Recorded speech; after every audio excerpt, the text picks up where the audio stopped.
Amnesty international کی تازہ report کے مطابق پاکستان کے پاس ایک چائنیز کی کمپنی کی طرح ایک بہت بڑی فائر وال ہے، سرویلنس فائر وال اس کو وہ کہہ رہے ہیں، جس کے ذریعے ایک وقت میں 40 لاکھ پاکستانیوں پہ سرویلنس کی جا سکتی ہے، اور یہ سرویلنس اس وقت کی جا رہی ہے۔ اس کے اوپر گفتگو کرنا چاہوں گا، کمنٹس لینا چاہوں گا۔ اینڈ شیلا صاحبہ، I want to start from you، کیونکہ میں کچھ سن رہا تھا آج کچھ لوگوں کے تجزیے، تو وہ یہ کہتے ہیں کہ 96 97 میں بھی کچھ اسی طرح کی جب وائس ریکارڈنگز لیک ہوئی تھی، فون ٹیپنگ کی خبریں آئی تھی، تو ہمارے آئی بی کے ادارے نے کو 7,000 سے زائد ریکارڈنگز سپریم کورٹ میں جمع کرائی تھی سپریم کورٹ کے حکم کے اوپر۔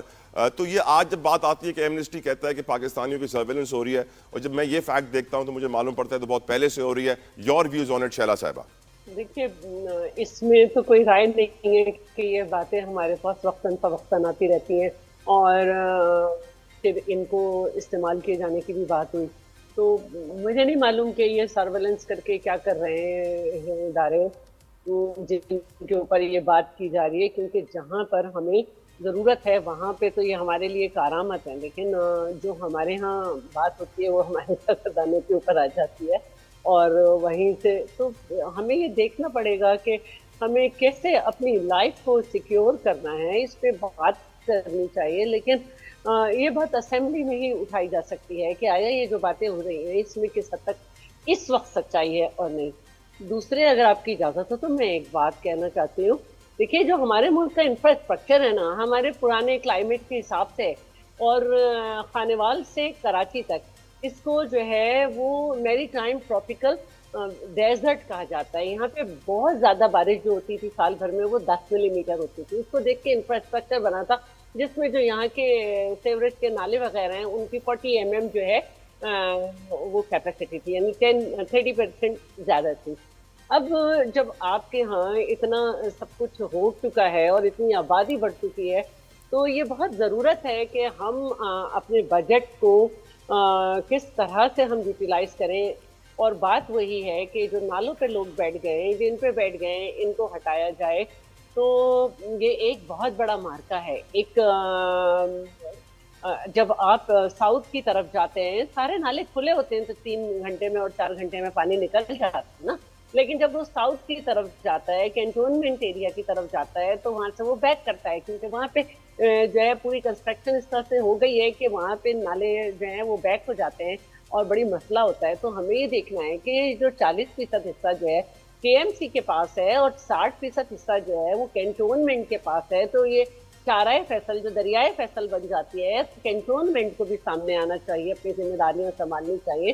اور اس وقت کراچی میں جو 40% کے ایم سی کے پاس ہے، اس میں کچھ حصہ پی ٹی آئی کے پاس ہے، کچھ ٹاؤن میڈم، جس طرح آپ کینٹونمنٹس کے اوپر بات کر رہی ہیں، سی ایم صاحب کیوں خاموش رہتے ہیں؟ دیکھیں، پچھلی دفعہ بہت بات ہوئی ہے، سی ایم صاحب اپنا کام کر رہے ہیں۔ بالکل ٹھیک، بالکل ٹھیک۔ علامی میں سراج الحق صاحب کی طرف بڑھوں۔ سراج صاحب انتظار کر رہے ہیں۔ سراج صاحب، یہی سوال آپ کی طرف سر، ایمنسٹی انٹرنیشنل کی اس خبر کے اوپر آپ کی کیا رائے ہے؟ کیا یہ سرویلنس درست ہے، ہونی چاہیے، نہیں ہونی چاہیے؟ سراج الحق صاحب۔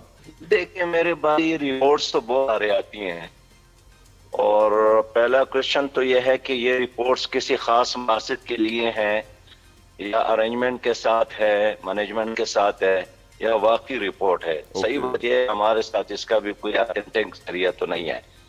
دوسری بات یہ ہے کہ اس میں کیا شک ہے کہ جو پرابلم ہے وہ تو ایک ریئلٹی کے طور پر اس وقت بھی موجود۔ میں نے پہلے بھی عرض کیا نا کہ ہم مسائل میں الجھ جاتے ہیں کہ جو طویل المیعاد یا دیرپا ہمارے منصوبے یا مقاصد ہوتے ہیں وہ اسے رہ جاتے ہیں۔ اس وقت بھی میں چاہتا ہوں، دیکھیے ہمارے ساتھ وسائل کی کمی نہیں ہے۔ آپ نے کہا کہ وزیر اعظم نے زرعی ٹیکس نافذ کرنے کا فیصلہ کیا ہے، ایمرجنسی تو زراعت تو ڈوب گئی، اب ٹیکس کس پہ آپ لگا؟ ایمرجنسی زرعی ایمرجنسی کا مسئلہ ہے، زرعی ایمرجنسی۔ جی میں یہی عرض کرنا چاہتا ہوں۔ دوسری بات یہی ہے کہ کلائمیٹس کے حوالے سے تو خود حکومت نے کہا ہے کہ بین الاقوامی اداروں نے ہمارے 1.9 بلین ڈالر منظور کیے ہیں۔ مجھے پتہ نہیں ہے کہ منظوری کے بعد وہ پیسے ملے ہیں یا نہیں ملے ہیں۔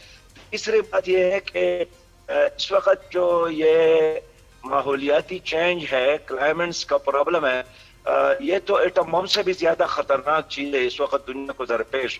تو ہمارا جو بجٹ پیش ہوتا ہے اس میں اس مقابلے کے لیے کوئی منصوبہ بندی نظر تو نہیں آتی. ایک سنجیدہ چیز وہی ہے جس کے لیے حکومت پیسے، اگر پیسہ نہیں رکھتے اس کا مطلب یہ ہے کہ وہ صرف زبانی کلامی ایک چیز تو موجود ہے لیکن حکومت اس میں سنجیدہ نہیں ہے. تو اس وقت جتنے بھی حکومتیں، آج کی حکومت یا ماضی حکومتیں ہیں، تمام ان مسائل کے ذمہ دار ہے. اور مجھے افسوس ہے کہ آج بھی اگر ہم بارشوں کے حوالے سے بھی گزشتہ 100 سالوں کا ریکارڈ ہم لے لیں تو ہم آسام کے ساتھ آئندہ 100 سالوں کے لیے بنا سکتے ہیں. آپس میں 10 پر گریبان ہے. اب خیبر پختونخوا میں ایک بہت بڑا عالمی آیا ہے لیکن مرکزی حکومت کا اپنا اسٹانس ہے، صوبائی حکومت کا اپنا ہے، اور اس کا 100% نقصان وہاں کے عوام پہ ہے. اس طرح پنجاب کا مسئلہ ہے، سندھ کا مسئلہ بھی آپ دیکھ رہے ہیں سیاست نظر ہو جا رہا ہے. تو میں سمجھتا ہوں کہ خدا را یہ وہ موقع ہے کہ اس علم کو دیکھ ہم سیاست سے بالاتر یا پارٹی مفادات سے بالاتر یا وقت مسائل سے بالاتر ہو کر اپنے لیے آئندہ 100 سالوں کے لیے کم از کم پلان بنا لے. جو بھی حکومت آئے گی اسی خاکے میں رنگ بھرنے کی کوشش کرے گی، ہماری اسٹریٹجی محفوظ ہو سکتی ہے. بہت اچھی بات کی آپ نے سراج الحق صاحب. I completely agree with you کہ یہ 100 سالہ پلان بہت ضروری ہے. عائشہ بانو صاحبہ، آپ کیسے دیکھتی ہیں ایمنسٹی کی اس رپورٹ کو؟ دیکھیں سمپل سی بات ہے کہ اگر یہ سرویلنس ہو رہی ہے جس طریقے سے خیبر پختونخوا اور پھر بلوچستان میں اگر دہشت گردی پھیلی ہے، اگر یہ اس کے تناظر میں اور اس پہ ہو رہی ہے تو پھر تو بڑی اچھی بات ہے. کیونکہ میرے خیال سے، مجھے تو ایگزیکٹ ڈیٹا نہیں پتا یا ایگزیکٹ نمبر نہیں پتا، بٹ سنا ہے لیفٹ اینڈ رائٹ کہ میرے خیال سے 4 سے 5 ہزار تک تقریباً خیبر پختونخوا میں کچھ ایسے ایلیمنٹس ہیں جو کہ اس طرح عناصر ہیں. تو اگر یہ سرویلنس ان کے لیے یوز ہو رہا ہے تو پھر وہ میڈم وہ خبر کل آئی تھی کہ 8000 ٹی ٹی پی کے دہشت گرد کے پی کے میں داخل ہو گئے ہیں، 800 کو باجوڑ بنیر میں.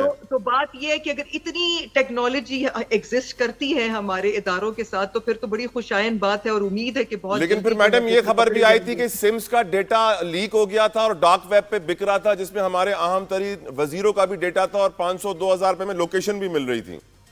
ہاں تو دیکھیں پھر اب یہ تو اب ہمارا کام نہیں ہے نا. اب یہ تو دیکھیں یہ چیزیں تو جو ہے نا یہ تو بڑا آسان ہے. لیکن میں نے آپ کو کہا نا کہ دیکھیں یہ اگر جس طرح اس کو دیکھیں، اس کو لوگ پھر غلط بھی یوز کریں گے اور اس کا ابیوز بھی ہوگا.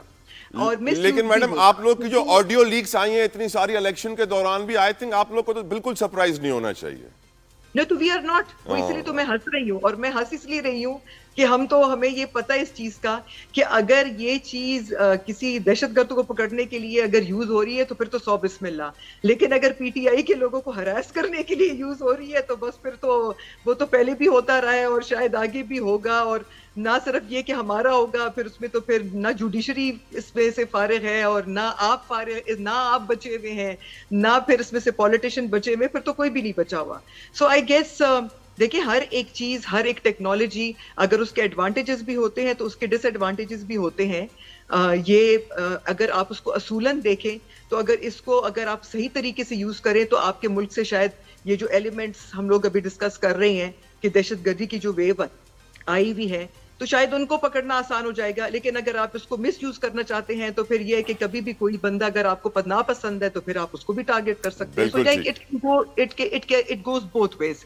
یہ تو پھر لیکن ایک اگر ایک عام نارمل ایوریج سویلین کی زندگی حرام کرنے کے لیے یا کوئی اپنی بات منوانے کے لیے یا کوئی اس طرح کی کوئی چیز کرنے کے لیے تو پھر تو یہ ہیومن رائٹس کی وائلیشنز ہے کلیئر کٹ. کوئی بھی دنیا میں جو ہے نا یہ چیز کو تھینک یو عائشہ بانو صاحبہ، تھینک یو شیلا رضا صاحبہ، تھینک یو سراج الحق صاحب، جزاک اللہ خیر. تینوں مہمانوں کا بے حد مشکور.